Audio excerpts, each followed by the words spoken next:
இந்த வருடம் சனிப்பெயர்ச்சி எப்ப நடக்குதுன்னு தெரியுமா? 2025 மார்ச் 29ஆம் தேதி சனி பகவான் கும்பராசியிலிருந்து மீன ராசிக்கு இடம்பெயர்கிறார். இந்த பெயர்ச்சியில் மீன ராசியில் 2.5 ஆண்டுகள் ஜென்ம சனி நடைபெற உள்ளது. சனிக்கிழமையன்று வரும் சனிப்பெயர்ச்சி என்பதால் திருநள்ளாற்றில் உள்ள சனி பகவான் சந்நிதியில் ஆயிரக்கணக்கான பக்தர்கள் கூடியுள்ளனர். ஆயினும் இங்கு சிறப்பு பூஜைகள் செய்யாமல் தினசரி பூஜைகள் மட்டுமே நடைபெறுகிறது.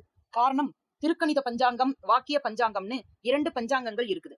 வாக்கிய பஞ்சாங்கத்துல சனி பகவான் 3 வருஷங்களுக்கு ஒரு முறைதான் பெயர்ச்சி அடைவாரு. ஆனா திருக்கணித பஞ்சாங்கத்துல ஒவ்வொரு 2.5 வருடங்களுக்கு ஒரு முறையும் பெயர்ச்சி அடைகிறார். பொதுவாக ஜோதிடர்கள் ஃபாலோ பண்றது திருக்கணித பஞ்சாங்கம். அதனால இந்த சனி பெயர்ச்சியை அறிவிச்சிருக்காங்க. ஆனா திருநள்ளாறுல வாக்கிய பஞ்சாங்க முறைப்படி அடுத்த வருஷம் தான் சனி பெயர்ச்சி நடக்கும்னு சொல்லியிருக்காங்க.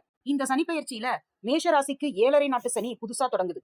மீன ராசிக்கு ஜென்ம சனியும், சிம்ம ராசிக்கு அஷ்டமத்து சனியும், கன்னி ராசிக்கு கண்டக சனியும், தனுசு ராசிக்கு அர்த்தாஷ்டம சனியும், கும்பராசிக்கு பாத சனியும் நடக்க போகுது. அதனால இந்த 6 ராசிக்காரர்களும் சனி பகவானை வழிபடுவது மிகவும் நல்லது.